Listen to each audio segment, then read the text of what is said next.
What's this book about? Okay, this Bhagavad Gita, this is a 5,000-year-old knowledge. It was explained by Lord Krishna, the God who himself came in this earth planet. He stayed 125 years among the human beings. He was a young, beautiful, attractive person. Million people were around him and everybody loved him. The God was always young and beautiful, never got old, never died.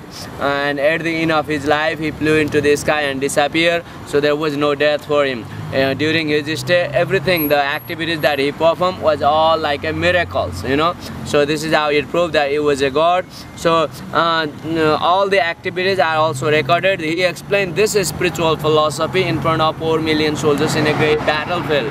So 4 million soldiers were gathered for a great battlefield. They were fighting. So just before the war started, one great general asked, what is the truth of this world?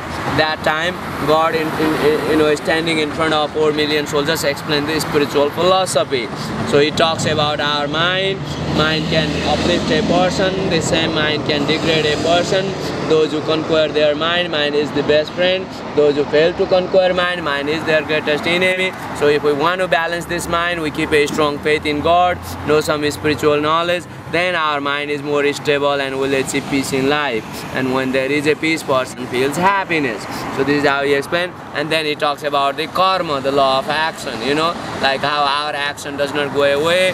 Good action come back and rewards a person, bad action come back and punishes a person. So which action binds one, which action liberates one, and how there is a God's hand on top of these actions, those things are discussed.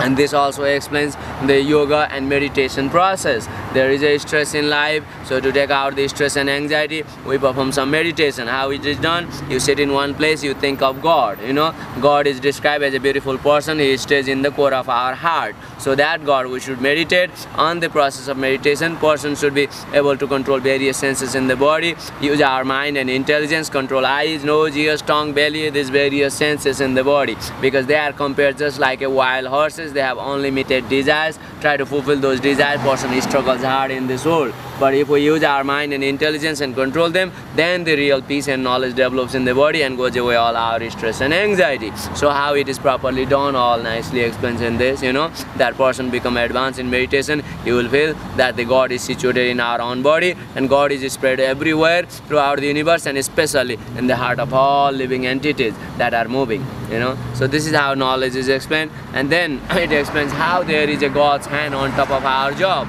You know, these various work we are doing here, we don't see how it is controlled by higher power, you know. There is a subtle energies that are called the goodness, passion and ignorance. These three subtle energies of God comes and affect our mind.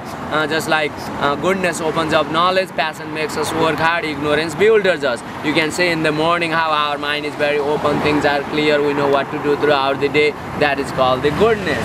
So that time person is investigating things, you know. And then the daytime person is intensely working hard, trying to finish the job. He wants to make more money, become popular. So these kind of things are called the passion.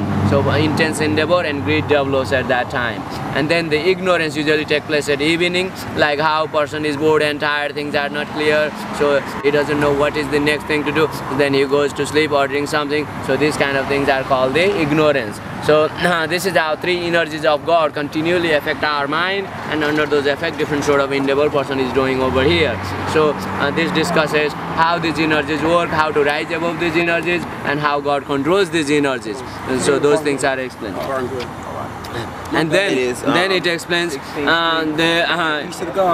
most important subject of this spiritual knowledge is that you know, the reincarnation process, that how a person comes back in this world many lifetimes. There have been people who actually remember who they were in their last life. So how does the rebirth take place, how a person comes back again in this world is explained in this knowledge, that within the body of a person there is a small spark of God, what is called a soul, a live spark that comes and enters our body when we were a small baby in the mother's womb. I'm from India. Yeah. You from Sri Lanka? No, the India. So we are doing this spiritual preaching, you know. How you been here for? It's going to say 16th Street. Well, I've been here for at least 15 years, you know. Yeah. And now we're doing this spiritual preaching. Are you married? Yeah. Any kids? How many children? Well, you know, one. So the rebirth, how does the rebirth take place is